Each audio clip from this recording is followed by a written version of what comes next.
Hi everybody. Today we are going to talk about stigma and attribution making. Welcome back.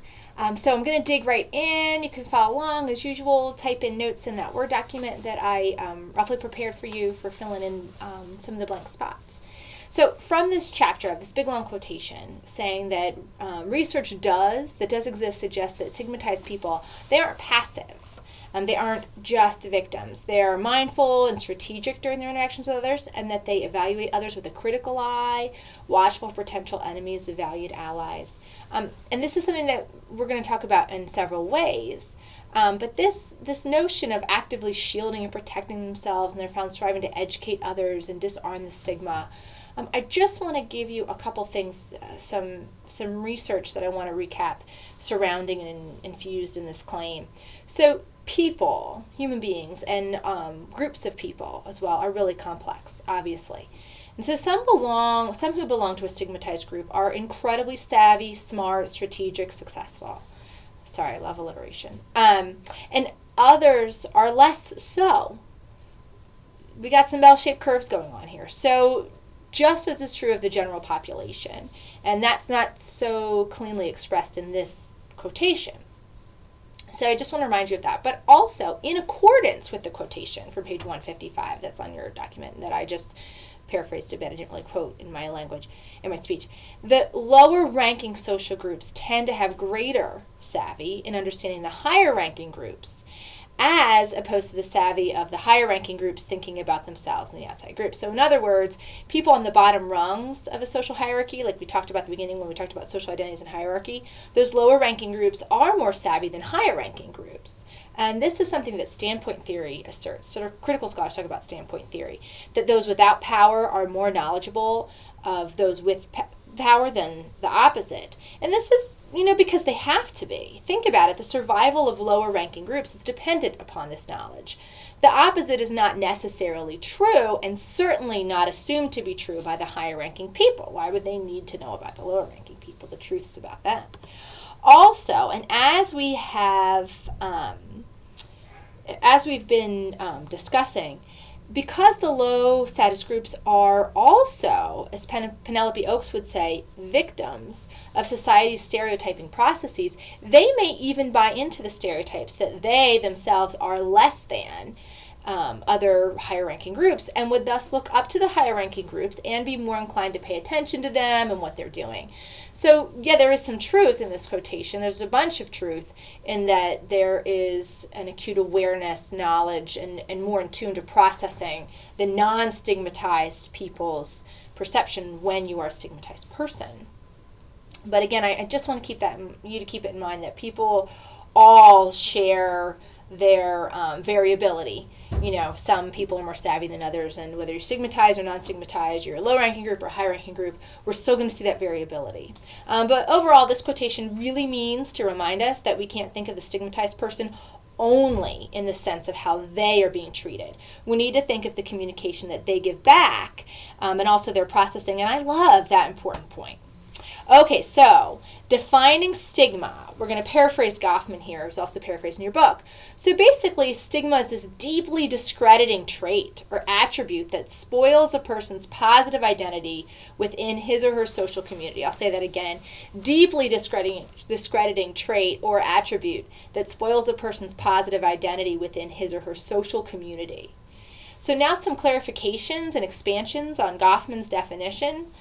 So page 156 and 157, I want to talk about each of these things that are listed here. So first of all, number one, you must have social consensus. For stigma to be studied by stigma scholars, there has to be a social consensus. So up to this point in this class, we've talked about how all of us and the social groups to which we belong have the great potential, even likelihood, of being prejudiced toward our outgroups. In this way, any social group is fair game. It's just about every in-group is somebody's outgroup, and thus subject to negative thoughts and quite often negative treatment. But stigma presents a kind of negative quality, an attribute characteristic that is almost unanimously discredited. The threat and the negative qualities of that stigma carry equally negative value wherever those individuals go, generally speaking, which is dissimilar to the varying degrees that we've talked about in terms of things like how much does this particular group threaten me and my group. And that's variable, right, among the outgroups that we have. Or am I in competition with them? What are the perceptions I have of their warmth and competence? That's going to vary depending on which outgroup I'm talking about. Am I passive toward them? Am I active? Do I patronize them? Do I envy them? These vary, not with stigmatized groups. So it really is this almost unanimous notion by society that this is bad. That's stigma. So essentially, researchers of stigma are interested in those qualities that are almost universally averted at this point in time. And that's the last part of the section, the second point, that if the norms change, if our very macro level norms change, then consensus changes and the stigma goes away. But yeah, it's pretty unanimous right here and now. And most stigmas are, that's a pretty negative. When something is so negative, it's hard to change. It's hard to change the norm. Okay, number 2, you can be stigmatized for a trait you don't possess. So again, consistent with what we've been discussing, both self-identification and other identification are important to human interaction. But if it is the other identification, it is the other identification that more closely coincide with treatment of us. So, regardless of how we feel about ourselves, if other people see us as having this very negative quality attribution, then that's going to influence how they treat you, how we're treated. So we need to remind ourselves that once you're dubbed as having a stigma, that's the scarlet letter. You carry that with you. That's your scarlet letter. And you may not really have it, but if society thinks that you do, if other people think that you do, then you're going to be treated the same way as if you actually had that. And then branching out of this just slightly, number 3 is that the stigmatized are from the company that you keep. That stigmatization can come from who you hang out with, essentially. So the stigma, to be stigmatized, this is such a negative thing, again, that it creates a completely irrational notion, as if it sticks to people who are near it. That's how negative it is, and then how we get, our emotions are so invested in it. It's so negative that we become so illogical about it. And I think the book's example of a child, of a woman who works with HIV patients, and his stigma as being that the couple of links away from people who have HIV, and that is so heavily stigmatized, that really exemplifies this third point. Okay. So, something I want to talk to you about before we move into the next big section of attributional ambiguity. The sections on behavioral performance of stigmatizers beautifully articulate, I think, how we treat people who are stigmatized. At the macro societal level of discourse, laws, media, all these very broad communication behaviors surrounding a stigmatized group. But also at the micro level of dyadic interaction. Notice I didn't say interpersonal like the authors do. The stigma creates these construals, as they do talk about, that make it hard for an interaction, even between two people, to move from that intergroup to interpersonal realm that we've talked about from day 1.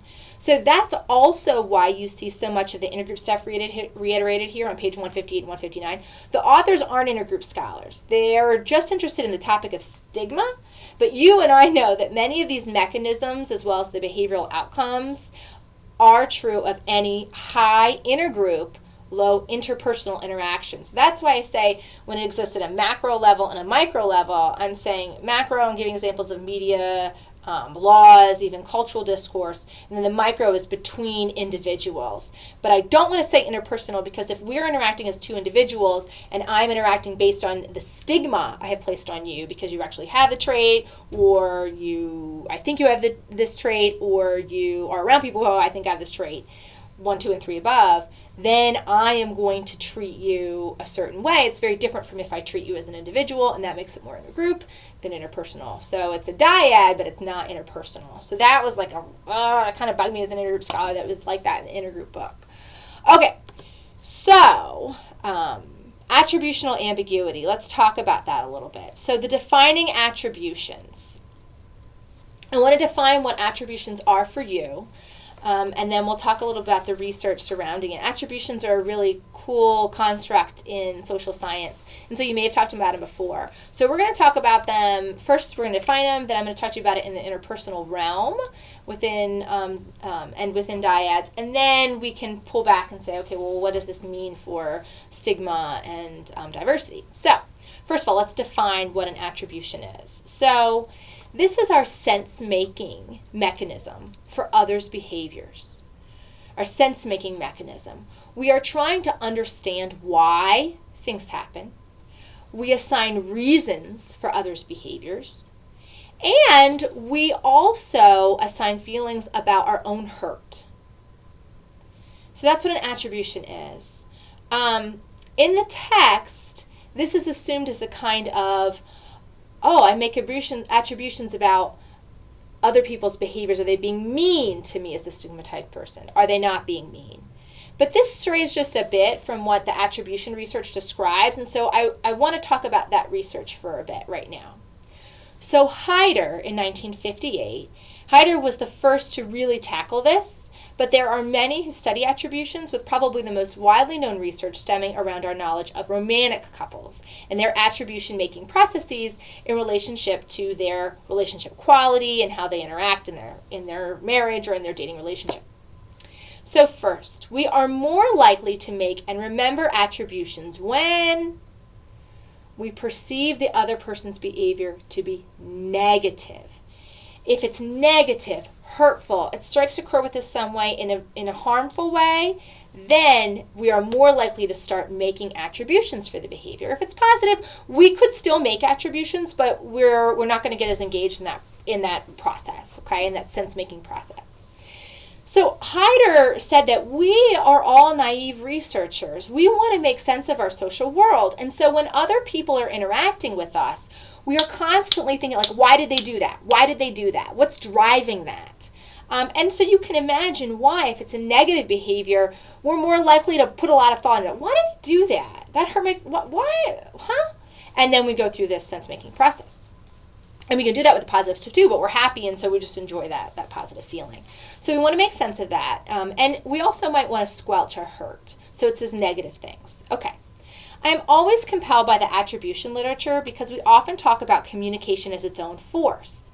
These behaviors lead to these outcomes. But so much about what we know of communication, and it's not just the verbal or the nonverbal behavior in and of itself. It's who is doing it and what we assume about that person that creates the reaction that we have to that communicative act that they've displayed. For instance, I study in-laws, and I'm fascinated by the fact that when a mother-in-law gives a piece of advice, the daughter-in-law acts mad, dismissive, does the very opposite of what the mother-in-law suggested. But when a different character now, when the mother gives that same advice, so that same communication, exact same message, the daughter-in-law follows the advice and she appreciates it. So we see in that example how it's the same communicative act, but different speakers, totally different cognitions from the receiver, and totally different behavioral reactions. So anyway, let's bring it back to this external. Let's talk about the external versus the internal attributions. Let's talk about these to be precise. So external versus internal attributions. This comes from Bradbury, Bradbury, and Fincham, Fincham. And this is a 1990 piece where they talk a lot about this. So internal attributions. When we make an internal attribution, what we say to ourselves is, this behavior is due to internal characteristics that come from within the individual. Also, we tend to think with internal attributions that these are things that, because they're from the individual, they're going to persist over time. They're going to keep happening. This behavior is going to keep happening, and it's going to happen across all types of situations. Essentially, when we make an internal attribution, we say that it is the sender who is the cause of the behavior, and in many cases that's a hurtful behavior we're interested in. And so we blame them and say, they have selfish motivations. So if someone says something mean to us, something that hurts our feelings, and we make an internal attribution, we'll say, he or she is a jerk, they always act like this, and they're going to keep doing it no matter what. That's just who they are. Statements like that. It's their personality. That's how they do things. Okay? External attributions then are environmental. These are the attributions that we make that are external are things outside of the communicator, his or herself. So they're unreflective of anything about their internal traits.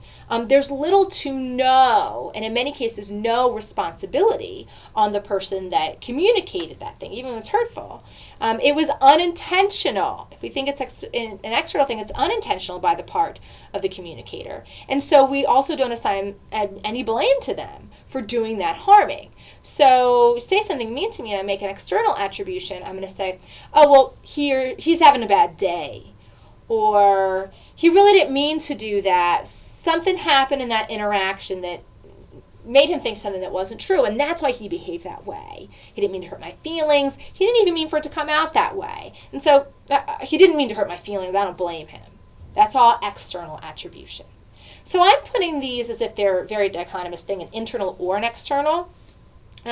Usually we'll measure these on a continuum, and things can shift. It can be a little bit this way or a little bit that way. It doesn't have to be purely in one or the other.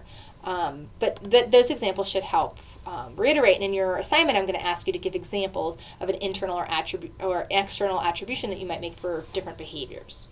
Okay, so just a little bit on internal versus external and relationship well-being. So attributional tendencies co-vary with relationship satisfaction, such that people who attribute another's negative, so hurtful, behavior as external generally report higher levels of relational satisfaction. And we call this, and this comes from Manislav and Spitzberg, we call this a relationship enhancing bias.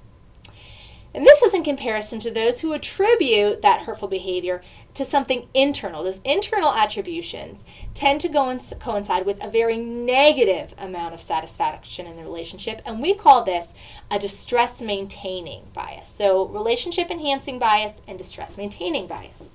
The process through which internal attributions exert their harm on relationships is perhaps best shown in comparisons of distressed and non-distressed couples. And Balcom has a lot of research on this, and Fincham too. Distressed couples have a trajectory in which one spouse hurts the other by violating an expectation. And then next, the hurt spouse makes an internal attribution and experiences a high level of negative affect. When this spouse responds with his or her own negative communication, the cycle can repeat. Unlike non-distressed couples who tend to prescribe more external attributions, distressed couples' trajectory breeds negative communication from both partners, perpetuating this atmosphere in which negative violations are not easily overlooked. And so the resentment is building, building, building.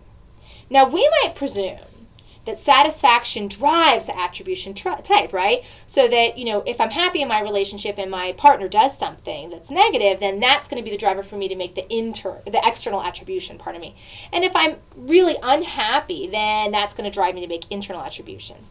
But some really cool longitudinal evidence suggests that the direction of this relationship is actually reversed. More specifically, Fincham and Bradbury found that satisfaction at the initial data collection did not significantly predict couples' attributions up to 1 year later, which is that path I just described from satisfaction to attribution.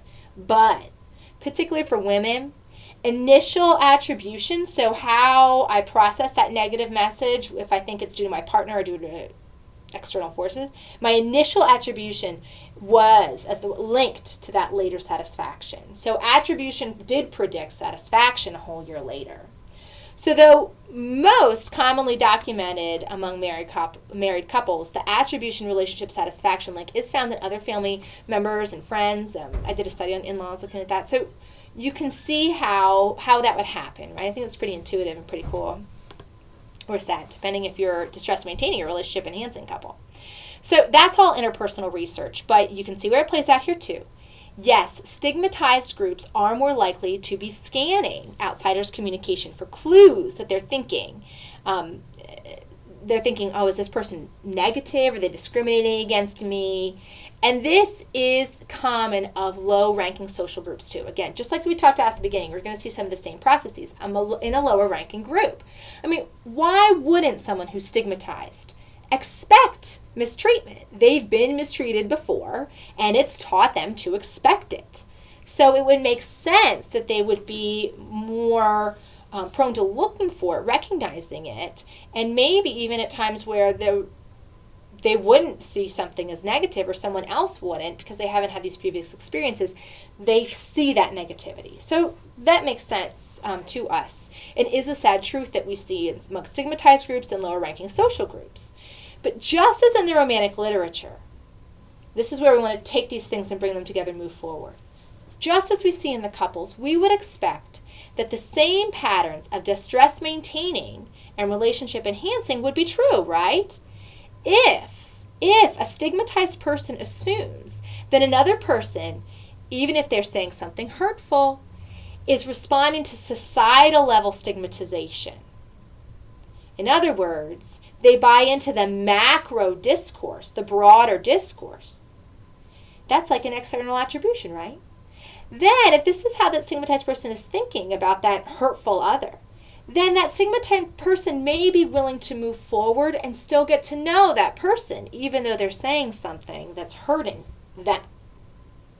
But if the attribution is internal, if the person who is stigmatized and is used to being mistreated, and they hear something that is negative, if they make an internal attribution for that other person, they feel that the perceiver really did discriminate because they meant to be mean, harmful, and that they internalize these negative ideas about the stigmatized group, then that stigmatized person isn't going to move forward and give them a chance. And I'm not trying to be prescriptive here that they should or should not. We're talking about these processes that occur in romantic relationships, saying what happens if we bring that into the stigmatized, unstigmatized, or in-group, out-group context of attributions. What if we assume that when people do things that are hurtful, say the wrong things, say things that are ambiguous, or that are straight up negative, racist, bigoted, sexist, whatever it is, if we make internal versus external attributions, might we see these same processes about opening and closing the doors for moving forward? So this is where I leave you. Perhaps, if we recognize, as you have in this class and written really great things about, by the way, that prejudice is largely are being exposed to misinformation about groups of people, repeatedly. And not necessarily completely from a darkness within us. I mean, we're all prejudiced in many ways. We took those IATs. If we recognize that, will we be more open to moving forward as human beings, talking about it, sharing research about it, learning about it, and fixing it? So maybe this external attribution, this relationship enhancing bias, could work. If you want to do a study on it with me, let's get on that. So I am really excited for you to talk to me about some of your ideas for several specific communication acts. I have them listed in your homework assignment. There's several communication behaviors there, communicative acts. I want you to give me an explanation that would be an internal attribution and that would be an external attribution. Just write out one that seems logical to you. Perhaps don't overthink it, but make it a very clean internal, external. And then I ask you to talk just briefly, share some of your experiences just with me this time, not on the discussion board. And it doesn't have to be long. We've had a lot of longer ones. This is a shorter assignment. Just a few sentences about the experience of assigning one attribution type and then thinking about it if you had assigned a different attribution. And if you can't think of an example for yourself, if there's one that you witnessed that you assumed, oh, this person made this attribution in this context, perhaps if they had made a different attribution, the communication behavior would have manifested differently. It would have been better for their relationship and for each of their well-being. If you have any questions, let me know. Thank you all so much.